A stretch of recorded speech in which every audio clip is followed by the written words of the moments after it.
자, 우리 안심문제 지금 이제 시작하도록 할 건데 저희가 4주차로 이렇게 진행이 됩니다. 자, 그러면 1주차는 우리 의무보험을 먼저 배워보도록 할 거고요. 그리고 두 번째는 임의보험, 그리고 세 번째는 근로자 재해, 그리고 마지막에는 어떻게 할 거냐, 얘네들이 뒤에 섞을 거예요. 그래서 의무보험도 나오고 산사고 뭐 임의보험도 나오고 근로자 재해도 나오고, 그러면 4주차째 배우는 그러한 형식으로 보통 문제들이 많이 나와요. 복잡하겠죠. 그래서 순차적으로 이렇게 진행을 할 거고, 여러분들 기본 강의를 이제 보시고 이 문제를 딱 제가 딱 드렸을 때 푸실 수 있는 분이 몇 분이나 계실까요? 거의 없으실 거예요. 당연해요. 내가 안 되나? 나는 아닌가? 이게 아니라 너무 당연한 거고요.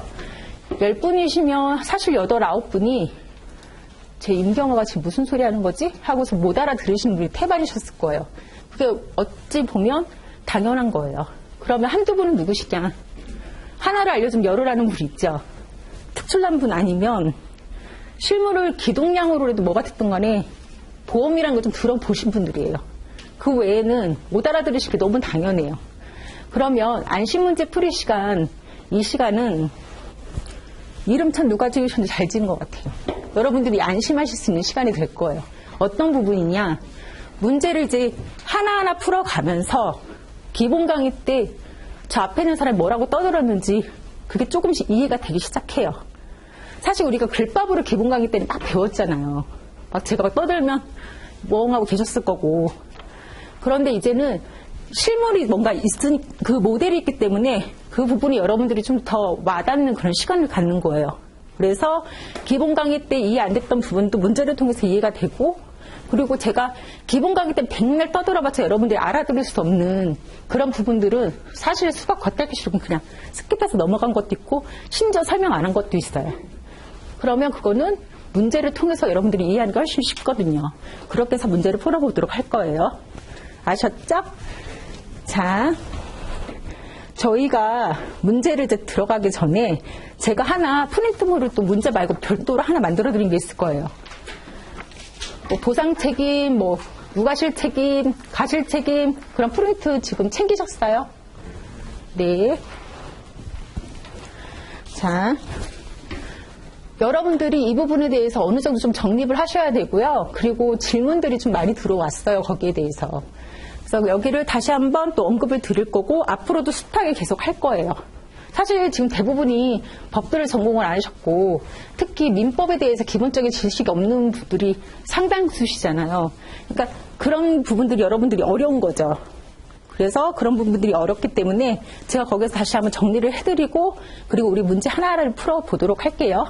자, 프린트 내용을 보시면 가실 책임, 무가실 책임 언급이 되어 있는 게 있어요. 하셨어요? 자, 우리가 기억이 나실지 모르겠어요. 우리가 민법에서 가장 기본적인 거는 그 가해자에게 가실이 있는 경우에 보상하는 것이 일반적인 그런 부분들이었죠. 생각나셔야 돼요. 그래서 가실 책임과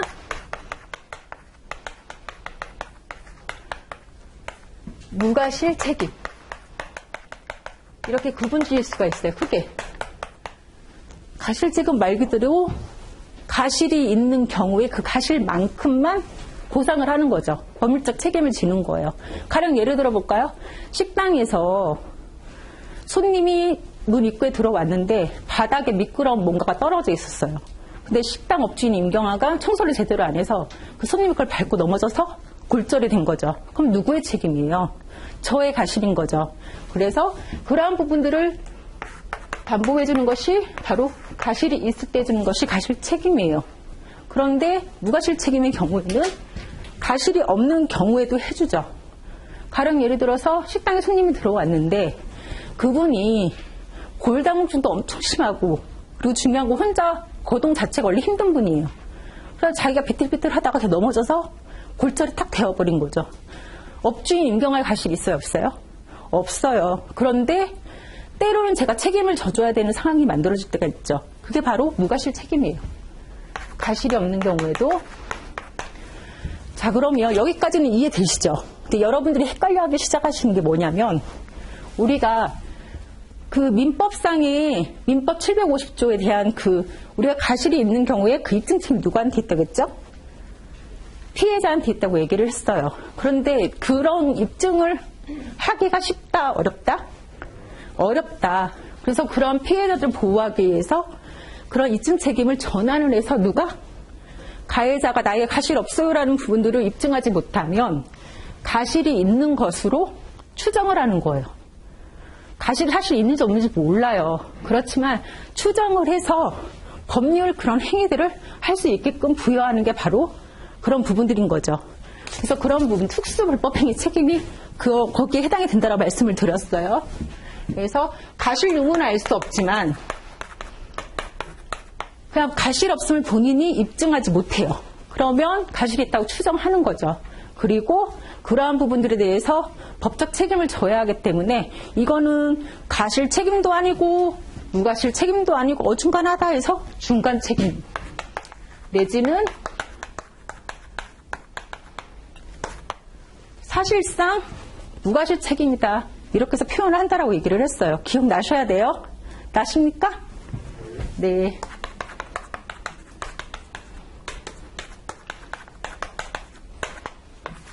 이렇게 언급을 해주시면 돼요. 그러면 보상 책임은 무엇이냐? 무가실 책임 중에서 어떻게 보면 좀 더 디테일하게 들어가는 거죠. 그런데 우리가 법에 있는 내용들을 보면 가실이 없는 경우에도 이렇게 표현들을 보통 해요. 법령에서는. 그런데 그 가실이 없는 경우에도라는 그게 사실 모호한 경우가 있어요. 가실이 없는 경우에는 그러면 가해자이면서 피해자인 그 사람에 대한 부분도 다 해줘야 된다는 소린지 아닌지 그게 좀 모호하다는 거죠. 그런데 실무에서는 우리가 지금 보험이 되냐 마냐의 문제인 거잖아요. 그래서 실무에서는 무가실 책임이면서도 그 가해자의 대의라는 경우가 있다라는 거죠. 그래서 가령 예를 들어서 무가실 책임 대표적인 부분들을 생각해보면 우리 특수건물 생각해볼까요? 특수건물의 화재. 그 특수건물의 소유자는 그냥 결국에 내가 가실이 없어도 내 건물에 그 화재 사고가 나면 내방객이 그걸로 인해서 다치게 되면 소유자의 가실 유무와 상관없이 우리가 보상을 해준다고 했어요. 기억나시죠? 자, 그래서 A가 내방객. 이 사람의 가실은 없고 그런데 B 이 사람의 가실로 사고가 발생을 한 거죠. 이 사람이 100% 가실이 있는 자예요. 특수건물 화재에서 소유자 임경아. 그러면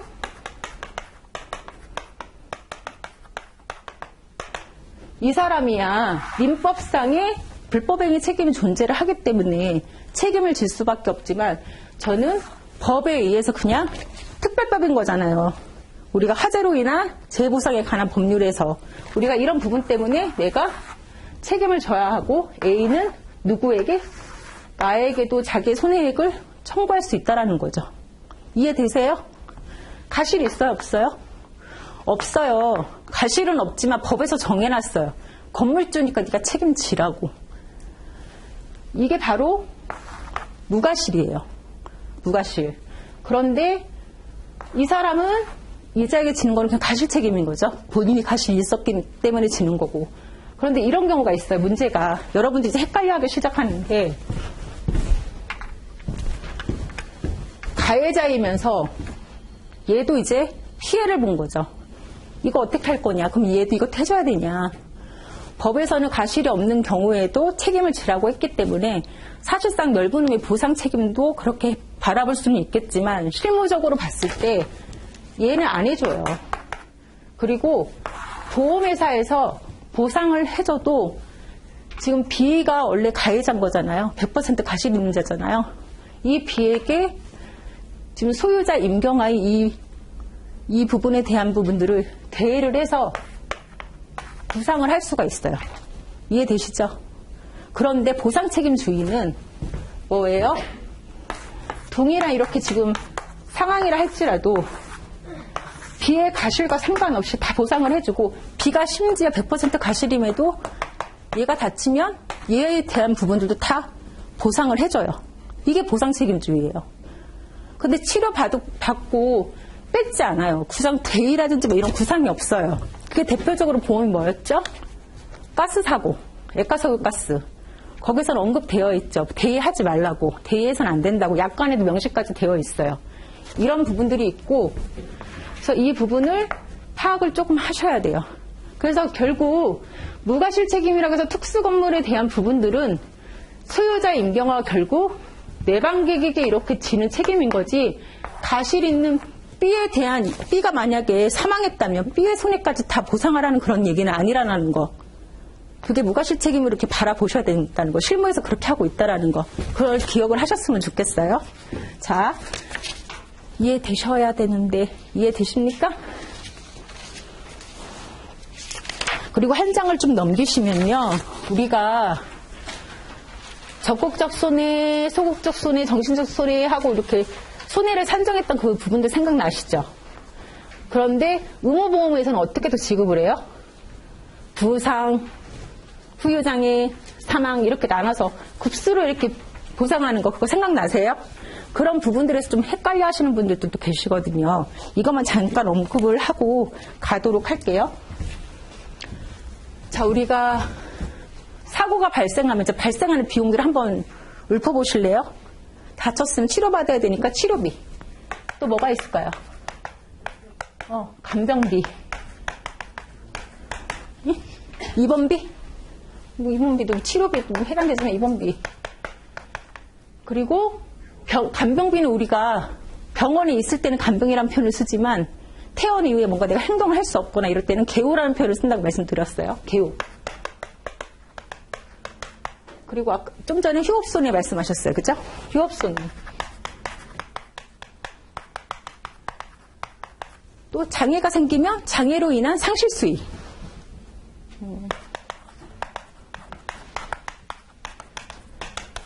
만약에 사망했다면 사망으로 인한 또 상실수익이 있겠죠. 그리고 뭐 정신적 위자료도 있을 거고, 위자료. 그리고 죽으면 뭐 나와요? 장례비도 있을 거고. 자, 볼게요. 손해 3분설로 우리가 적극적, 소극적, 정신적인 이렇게 구분지어서 민법상의 그런 결국엔 법률상 책임할 때 그 손해가 산정하는 방법인 거죠. 그래서 손해의 3분설. 적극적 손해, 소극적 손해, 그리고 정신적 손해.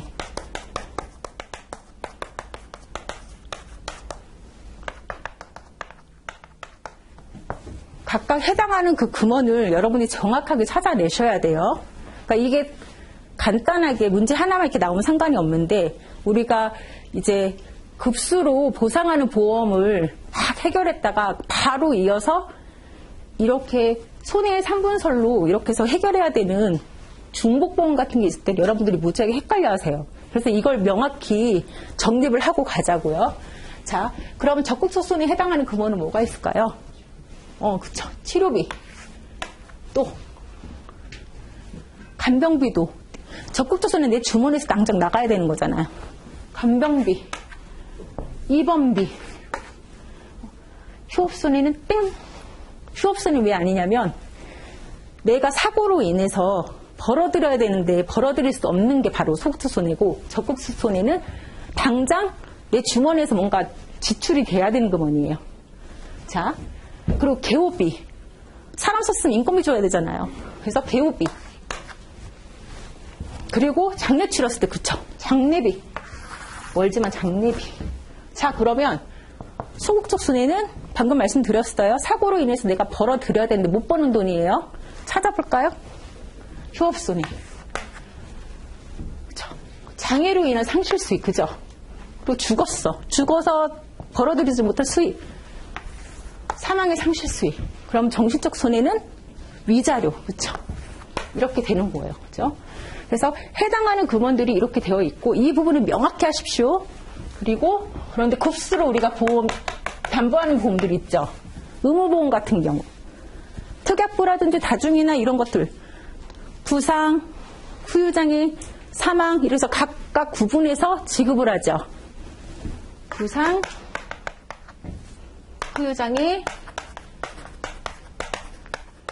사망. 그런데 이렇게 손해의 3분설로 계산해서 지급하는 이런 보험하고 이렇게 급수로 이제 보상하는 보험과 차이가 있어요. 어떤 차이가 있냐면 얘네들은 이렇게 산정을 해서 뭉뚱그려가지고 손해액이 예를 들어서 1억 2천이다. 보상 한도액이 1억이다.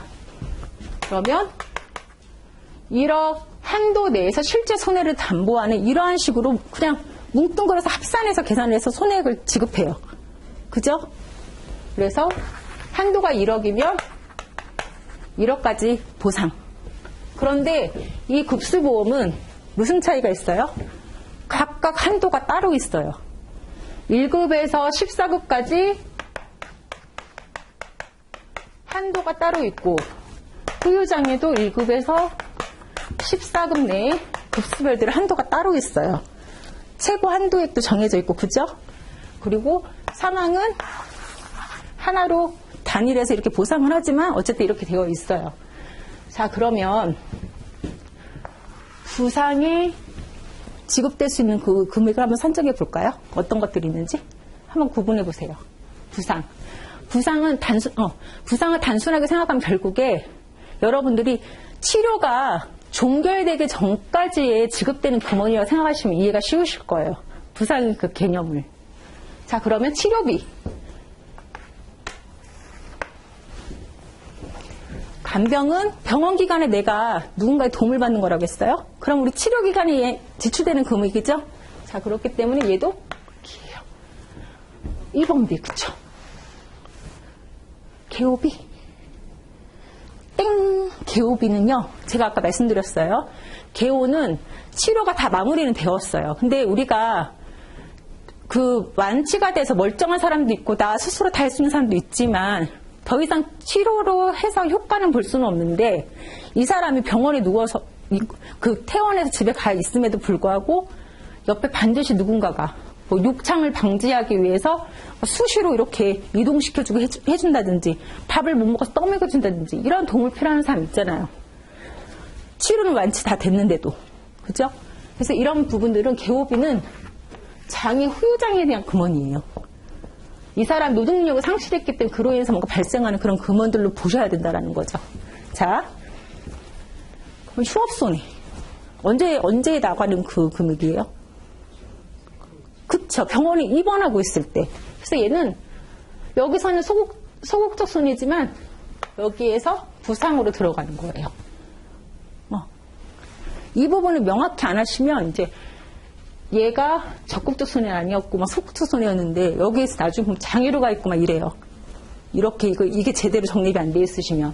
자, 그러면 장애의 상실 수익은 부상이에요? 그쵸. 여기는 이제 후유장애로 들어가는 거죠. 여기서는 같이 소극적 손해였는데. 그리고 사망에 대한 상실 수익은 맞아요. 여기 사망.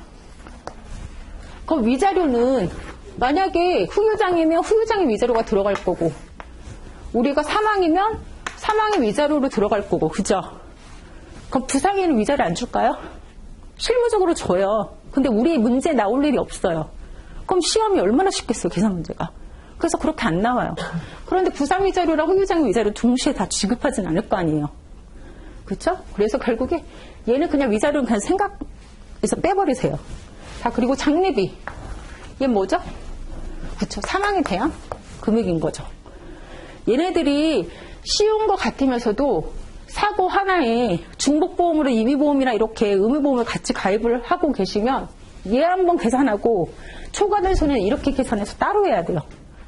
그럼 막 되게 많이 틀리세요, 한동안. 그러니까 이거를 명확히 먼저 하고 계시고 우리 계산 문제 하나하나를 풀어가도록 하자고요. 반드시 이거 기억을 하고 계세요. 네. 저희 안심문제 풀이 이제 풀어가도록 할 거예요. 안심문제 보시게 되면 제가 문제를 괜히 만든 게 아니에요. 자, 우리가 이제 그 문제집을 제가 이번에 만들었는데 그 문제집에 있는 문제들을 수록은 해놨어요. 여기 문제 가지고 문제 똑같이 낸 게 아니라 동일한 문제도 있지만 조금씩 다 변형을 했고 아예 다른 문제들도 있고 좀 섞어놨어요. 그래서 좀 변형된 문제를 나중에 보시더라도 이런 비슷한 사고인데 이렇게 또 풀면 답이 완전 달라지는구나. 여러분들이 그렇게 해서 비교하면서 공부를 하셨으면 좋겠고, 그리고 제가 답안을 보시게 되면 법률상 책임, 아까 우리 답안 쓰는 요령에 대해서 다 써 있었죠. 그렇게 거기에 다 정리를 해놓았어요. 그 이유는 여러분들 베끼시라고. 이게 베끼는 게요, 지금 여러분들께서 몇 년씩 공부하는 그런 수험 그런 과목이 아니잖아요. 우리 8월에 그냥 끝내는 게 정말 좋거든요. 그럼 여러분들께서는 최단기간 수험생 그 시간을 마치시려면 내가 너보다 답안은 잘 쓰겠다, 이런 거 아니시면 저하고 그냥 똑같이 저를 따라 하세요. 저 답안 그냥 한 번만 살짝 볼까요? 엄청 짧아요. 엄청 짧다고요. 법률상 책임도 짧고 보험자 책임도 되게 간단해요. 근데 여러분들이 길게 법에 관한 부분들을 막 자세히 그렇게 써놓으면 멋은 있을지 모르겠는데, 여러분들이 그렇게 쓰실 수 있는 능력도 안 되실 분들은 암기 못 하잖아요. 그리고 제일 중요한 건 시간이 안 돼요. 답안에 그렇게 쓸 정도로. 그래서 제가 앞서서 말씀드렸던 것처럼 한눈에 내가 들어오고 한눈에 내가 뭔가 쓸 수 있고, 그렇게 해서 딱 포인트만 그렇게 쓰는 답안이 제가 봤을 때 제일 좋은 답안이에요. 그리고 여러분들이 장원급제 하시는 것처럼 1등으로 합격하실 거 아니잖아요. 우리 그냥 합격만 하면 되거든요. 그래서 이렇게 간단하게 답안 쓰고 그런 부분들을 집에 가셔서 마치 내 것처럼 흉내를 내시라고요. 그러다 보면 어느 순간 내게 되어 있어요. 그렇게 해서 한번 풀어보도록 할게요. 자, 첫 번째 문제를 보시면 가스사고 배상책임 보험이에요.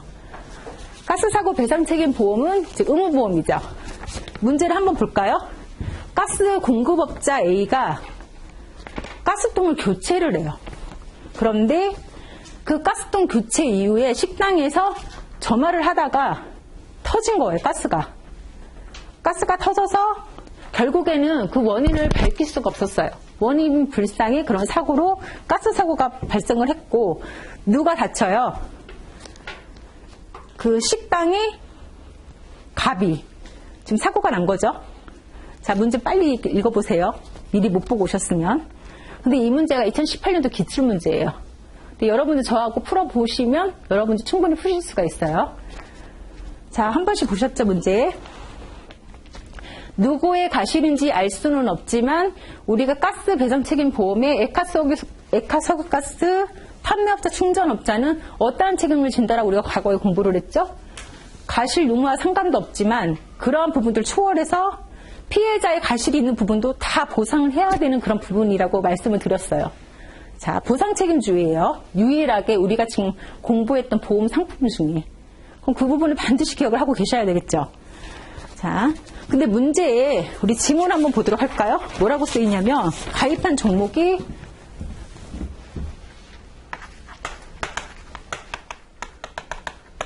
보험 종목은 가스 배책이에요. 근데 우리가 특별약관으로 뭐가 되어 있어요, 지금? 액화석유가스 소비자 보장 특별약관.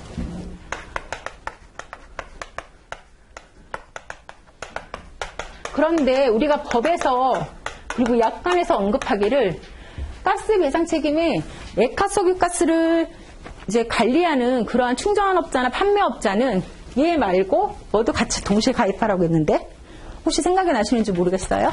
판매업자, 충전업자 특별약관에 동시에 가입하라고 되어 있어요. 법에 언급이. 그래서 판매업자,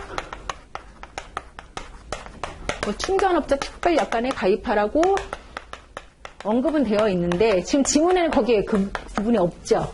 그러니까 생략되어 있다고 생각을 하시면 돼요. 얘는 세트예요. 한도 얼마예요? 의무보험 한도 8천, 맞아요. 8천만 원. 그래서 지금 가스배책에 이러한 특별약관으로 가입이 되어 있어서 이게 세트 상품 하나라고 생각을 하시면 되는데, 얘가 바로 보상 한도가 사망이 8천만 원이에요. 이렇게 기억을 하고 가시면 되고, 우리가 가스배치액이라는 그런 보험에 특별약관으로 가입할 수 있는 게 한 18가지 정도 되더라고요. 18가지. 다 필요 없고요. 얘랑 얘만 기억을 하고 계시면 되고, 하나로 뭐가 있냐면 의무보험인 8천만 원에 대한 부분들은 어디서 정한 거예요? 법에서 정해놓은 거잖아요. 가스 사고가 나면 네가 가실이 없어도 무조건 이거는 보상을 해라. 법에서 정해놨는데 만약에 판매업자에게 가실이 있으면 그때는 민법상의 책임도 져줘야 되겠죠. 그럼 사실 가스가 폭발해 사람이 죽었어요. 손해액이 8천만 원밖에 안 되겠어요? 훨씬 많아요. 몇 억씩 돼요. 젊은 사람들은. 그러면 그건 어떻게 할 거냐는 거예요. 그걸 담보할 수 있는 보험에 또 가입을 해야 되겠죠. 근데 그거는 선택이에요. 의무보험이 아니에요. 그래서 여기에 특별약관으로 이러한 의무보험을 초과해서 보상하는 보험도 가입할 수 있게끔 특별약관을 만들어놨어요. 그게 소비자 보장 초과에 대한 부분들을 추가적으로 가입하는 특별약관이 또 있어요. 이거 3개만 기억을 하고 계시면 여러분 끝나요, 그냥. 이거는. 그래서 여기 예를 들어서 한도가 1억이다. 그러면 의무보험으로 가입해야 하는 이 부분들을 소진을 먼저 해버리고 민법상의 책임이 있을 때는 그 초과손을 여기서 보상하는 거예요. 이런 상품 체계를 여러분들이 잘 알고 계셔야 돼요. 안 그러면 뭐 지문에 이렇게 떠들으면 이게 뭔 소리지? 이렇게 하실 수 있으니까. 이해되시나요? 네. 그런데 지금 문제에서는 원인 불상의 또 사고이고 얘는 가입이 안 돼 있고 그래서 얘는 지워버릴게요. 그래서 결국 지금 누구의 가실인지는 알 수 없으나 가스 폭발 사고로 갑이 죽었기 때문에 이 한도 내에서 이제 보상하면 되는 것으로 문제가 만들어졌어요.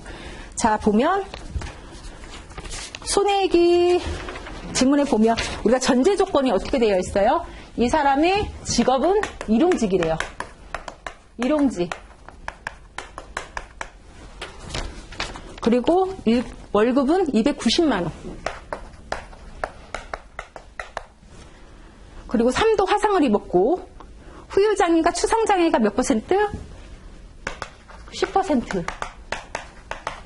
결국은 이 10%라는 얘기는 지금 책임져야 될 부분이 10%밖에 없다라는 얘기예요.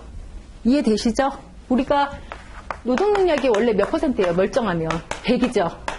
그러면 이 사고로 10%만 없어지면 90은 그대로 남아있잖아요. 여기까지 책임져 줄 필요가 없기 때문에 결국 이것만 해주면 된다라는 거예요. 자, 그리고 호프 기술 한번 보도록 할까요? 호프. 사고부터 퇴원일이 호프가 3. 그리고 사고부터 가동 연한 종료가 23. 자, 여기 보시게 되면 여기도 설명을 드릴게요. 일반적으로 보통은 사고에서 퇴원하고 한 번, 그리고 퇴원일 이후부터 또 정년까지 한 번, 그리고 또 정년 이후부터 가동연한 종료까지 또 한 번, 이렇게 해서 총 3번으로 구분져서 보통은 계산하기 마련이에요. 그런데 얘는 왜 2번밖에 없을까요?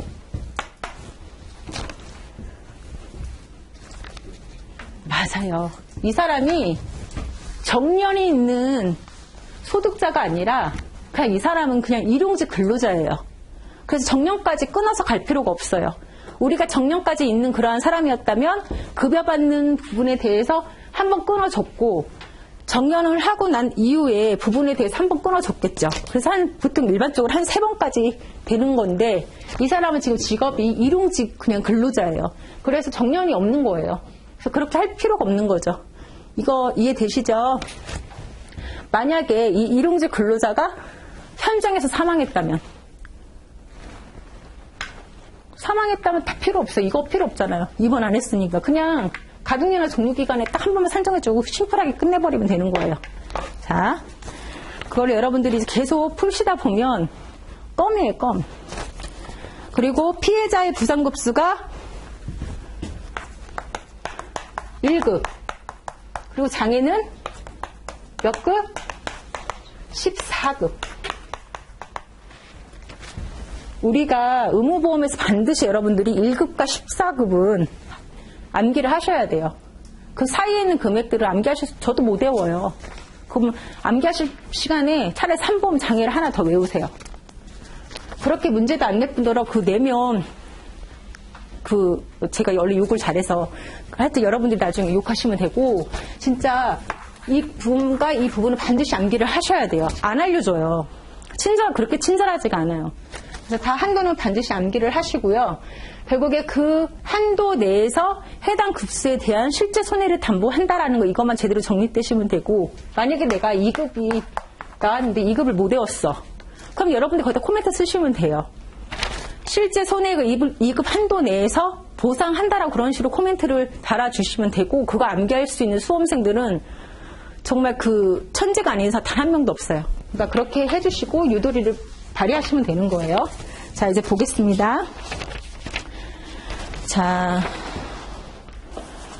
우리 답안을 볼게요. 답안하고 같이 분류해서 나눠주셨나요? 아니면 분류해서 나눠주셨죠? 답안 보지 말고 나중에 한번 풀어보시라고 이렇게 따로따로 드린 거예요. 답안을 보시게 되면 이제 법률상 책임에 대해서 언급이 되어 있죠.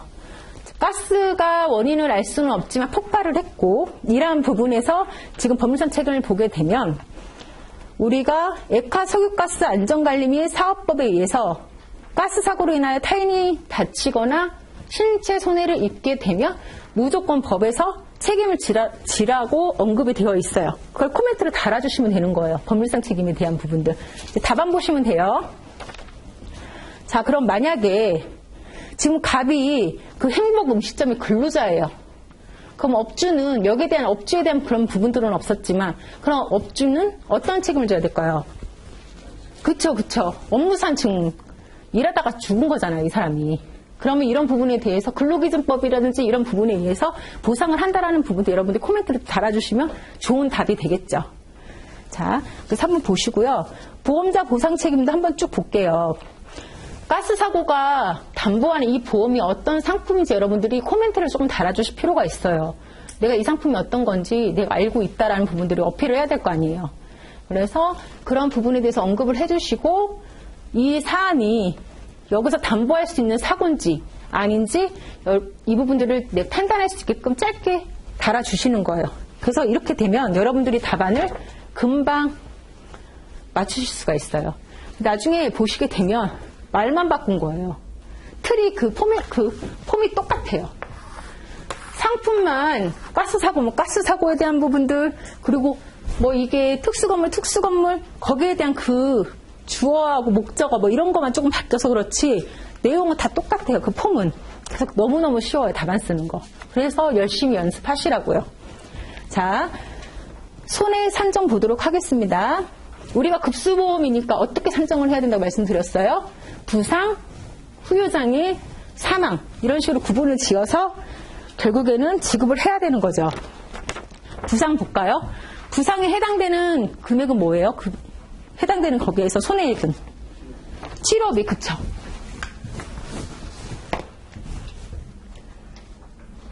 우리가 법률상 책임 쭉 적고 그리고 보험자의 보상 책임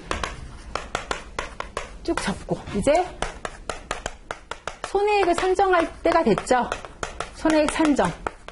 그러면 여기에 자 부상 해당되는 금원이 치료비 얼마? 네, 400. 그리고 향후 치료비가 얼마? 200. 여러분 그 치료비랑 향후 치료비 그 개념 제가 설명을 드렸었는데 기억나실지 모르겠어요. 우리가 치료비는 그냥 입원 기간에 치료한 거 생각하시면 돼요. 근데 가령 예를 들어서 뼈가 부러졌어요. 그럼 거기에다 핀을 삽입을 해요. 이제 핀 쇠 같은 걸 이렇게 박는다고요. 그러면 이게 치료 과정에서 이루어지는 게 아니라 이제 암호로 해야 될 거 아니에요. 걔를 왜 집어넣겠어요? 뼈 아무르라고 집어넣을 거 아니에요, 결국에. 그러면 합의가 이루어지고 난 이후에 그 핀을 제거해요. 그럼 병원에서 공짜로 제거해 주겠어요? 아니죠. 그것도 엄연하게 수술이니 거기에 대한 비용들을 받겠죠. 그런데 합의 이후에는 뭐 정말 특별한 손해액이 발생하지 않는 이상은 합의 이후에는 손해액은 다 그때 다 마무리 짓는 거예요. 그러면 치료비에 대한 부분들은 이미 다 나온 부분이지만 향후는 말 그대로 합의 이후에 이루어지는 부분들이라는 거죠. 그래서 그 부분들이 약간 좀 별개로 구분이 되어 있는 거예요. 이게 만약에 장기면 단기적인 골절이어서 몇 개월 뭐 뒤에 지급하는 거면 별 문제가 없지만 장기적인 것들을 한꺼번에 받게 되면 뭐가 생겨요? 이자로 인해서 이익이 생기잖아요. 그럼 그런 것들은 현가 적용해서 다 빼버리는 거예요. 그래서 그 차이 때문에 구분을 지을 수밖에 없어요. 그래서 치료비는 뭐 기양치료비라는 부분들을 만약에 쓴다면 사고 전에 가지고 있었던 기양증에 대한 치료비가 아니라 이번 기간에 대한 치료비구나. 그리고 향후 치료비는 합의 이후에 발생하는 치료비구나 이렇게 생각을 하시면 여러분들이 확실하게 이해를 하실 거예요. 이제 더 이상 언급 안 해요. 거기에 대해서. 자, 그러면 400만 원, 200만 원. 그리고 또 부상에 대한 금원이 또 뭐가 있어요? 지급해야 될 거. 병원에서 입원해서 우리 못 본 거 있잖아요. 휴업손해 지급을 해야 되겠죠. 그쵸? 자, 그러면 휴업손해에 대한 부분들을 지급을 할 때 계산을 한번 해볼까요? 휴업손해라고 표현을 해도 되고 원래 휴업손해도 상실수익의 일부잖아요. 근데 구분짓기에서 그냥 휴업손해라고 표현을 할게요. 자, 휴업손해 어떻게 구상하면 되죠? 이 사람의 임금이 290만 원. 그런데 지금 몇 퍼센트 적용했어요? 100%. 왜 100%에서 이 사람 장이 10%잖아요. 맞아요. 병원에 입원해서 이 사람 일 못하잖아요. 그래서 10%가 아니라 100%. 그리고 가실이 있다면 뭐 가실을 적용했겠지만 가실은 없기 때문에 그런 거 생략하고 입원 기간이 호프개수로 3. 그래서 보상하는 금액이 여기서는 872 이 사람의 손해액인데 지금 우리가 1급 한도가 얼마예요? 1급 한도 1,500. 부상의 1급 한도가 1,500만 원이에요. 근데 우리가 이 사람이 급수가 몇 급이라고 했어요? 부상은 1급이고 장애는 14급이라고 했어요. 그러면 1급이 1,500만 원이니까 1,500만 원 한도에 들어오네요. 그쵸? 1급이 지금 1,500이니까 얘가 더 위잖아요. 그럼 얘를 그대로 보상할 수 있겠죠. 그래서 부상에 대한 금원은 얼마를 보상한다? 합산 금액이 달라서 지금 여러분들이 그래서 지금 헷갈리셨구나. 내가 지금 이건 8,700만 원, 그죠? 그리고 합산한 금액이 얼마? 치료비와 향후 치료비와 이 부분을 합산하면 얼마예요? 1억 4,700. 그래서 한도가 얼마? 1급이 1,500.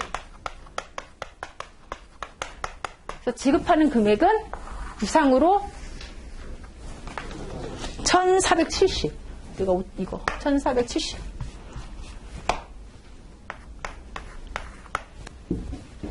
1,470만 원. 이해되시겠어요? 네. 제가 지금 얘만 막 했다고 헷갈려 하시면 안 돼요. 제가 헤맨 거예요. 1,470만 원. 부상에 대한 금액 1,470만 원에 대한 부분들이 한도 내에 있으니까 얘를 다 지급을 한다. 자, 그러면 우리가 이제 이 사람이 장애를 입었잖아요. 그래서 후유 장애에 대한 부분들을 또 따로 계산을 해서 지급을 해야 되겠죠. 후유 장애 계산해 볼까요? 후유 장애 우선 이 사람이 몇 급이에요? 그걸 기억을 하고 계셔야죠. 14급. 그러면 14급의 한도는 지금 500만 원에 나와 있죠. 자, 아마 2018년도 이 문제는 한도를 아마 알려줬을 거예요. 그런데 안 알려줘요. 그걸 기본적으로 알고 계셔야 돼요. 심지어 한 번은 의무보험 그 대물도 한도가 나온 적이 있어요. 우리 시험 영역이 아닌데. 그쵸? 그러면 그걸 안 되고 어쨌든 여러분들이 1급 14급 암기를 하시라고 말씀드렸어요. 자, 그럼 후유장애에 대한 금원은 뭐가 있을까요? 자, 우리가 상실수익, 그쵸? 일시수익. 일시수익에 대한 부분들이 우리가 지금 가동 종료까지 한 번만 계산해주면 되는 거죠. 휴업선을 지금 했으니까. 부상에서. 사고부터 가동 종료에 대한 부분들이지만 호폭에서는 그렇게 적혀져 있지만 계산할 때는 여기를 사고라고 하지 말고 퇴원 이후라고 쓰셔야 돼요. 왜? 사고부터 그대로 적용해주면 주복으로 보상되는 부분이니까. 사실 제가 그냥 생각 없이 막 사고하고 이렇게 쓰고 차액은 그 계산은 틀리진 않았어요. 그렇긴 한데 명칭은 그대로 이게 맞는 거죠. 그래서 이렇게 쓰셔야 돼요. 그래서 퇴원 이후부터 가동 종료까지 우리가 호프 계산을 통해서 그대로 선정을 하면 얼마예요? 임금? 일용직이니까 그대로 290만 원. 그리고 100%? 10% 맞아요. 그리고 기간은 3을 뺀 나머지. 그럼 뭐죠? 20. 그쵸? 이렇게 해서 산정을 해주시면 상실수익이 나오겠네요. 얼마예요? 580만 원. 위자료에 대한 언급은 없었어요. 그쵸? 그러면 위자료가 있었으면 어차피 위자료가 있었어도 지급할 수 있는 금액은 없지만 어쨌든 580만 원이 지금 손해액인데 한도는 얼마? 500이죠? 그럼 얼마 보상해요? 500만 원 보상을 해요.